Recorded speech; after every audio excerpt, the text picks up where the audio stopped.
50 টাকার ঝুল পড়া ঘড়ি হবে 500 টাকার। বহু পুরানো একটা ঘড়ি ঝুল মেখে বাড়িতে পড়েছিল, তাই কুহুকে বললাম ওই ঘড়িটা পেরে নিয়ে আয়। কুহু পারতে গিয়ে দেখতে পেলে আমার ছোট নাতনিকে ফেলে দিল। যাই হোক, তুললেও না, আর ঘড়িটা নিয়ে আসছে। এবার ঘড়িটাকে ভালো করে প্রথমে ঝুলটাকে পরিষ্কার করে নিয়েছি, তারপরে করে নিয়েছি একটু কলিন দিয়েও পরিষ্কার। আর তার আগে দেখো, আমি এখানে ক্লেটা কিনেছিলাম অনলাইনে মিশো থেকে। সবার মুখে শুনেছিলাম 40 টাকা থেকে নাকি শুরু হচ্ছে ক্লে, কিন্তু আমি যখন কিনতে গেলাম এটা তো নিল 40 টাকা, কিন্তু মেকিং চার্জ নিয়ে হয়ে গেল 113 টাকা। যাই হোক, অর্ডার যখন করে দিয়েছি বাড়িতে তো তখন দিয়ে যাবেই, তাই আমাকে নিতেও হবে। প্রথমে আমি এই একটা কালারের ক্লে নিয়েছি, সেটাকে লম্বা করে পাকিয়ে নিয়েছি। পাকানোর পর সাইজ করে কেটে নিয়ে, সব কটা কিন্তু সমান সাইজের কাটতে হবে।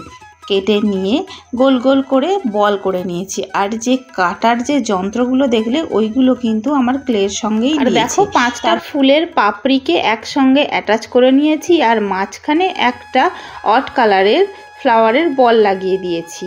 আর হ্যাঁ, এই ফুলগুলো কিন্তু তোমার ইচ্ছা অনুযায়ী তুমি কেটে ডিজাইন করে নিতে পারো। আমি একটা হালকার উপরে ডিজাইন দিয়ে দিয়েছি। এই রকমভাবে সবগুলো ফুলকে তৈরি করে নিয়েছিলাম।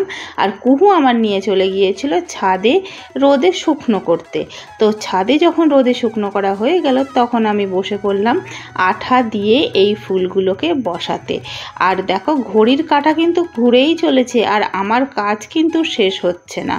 আচ্ছা, তোমরা বলো তো আমি কটার সময় কাজ শুরু করেছিলাম আর কটার সময় কাজটা শেষ করলাম? তোমরা কিন্তু পুরো ভিডিওটা দেখলে তবেই বুঝতে পারবে। আর দেখো, ফুলগুলোকে ফটাফট করে বসিয়ে দিয়েছিলাম, কিন্তু তোমরা দেখবে যে শর্ট ভিডিওতে বা লং ভিডিওতে ফুলগুলো যে ফেললেই জুড়ে যাচ্ছে সেরকম কিন্তু মোটেই হয় না। আমি এটা করতে গিয়ে দেখলাম ফুলগুলোকে অনেক ভালো করে বসাতে হয়, আর শেষে আমি ভালো করে চেপে চেপে বসিয়েও দিচ্ছিলাম। আর দেখতে পাচ্ছ ফুলগুলো কিন্তু বেঁকেও যাচ্ছিল। তো ভালো করে রোদ্দুরে শুকিয়ে নিয়েছি। তারপরে দেখো কীরকম লাগছে এই ঘড়িটা। আর আমার কুহু এখানে গুনে নিচ্ছে কতগুলো ফুল রয়েছে। আর হয়ে গেল ঝুল পড়া 50 টাকার ঘড়িটা 500 টাকার।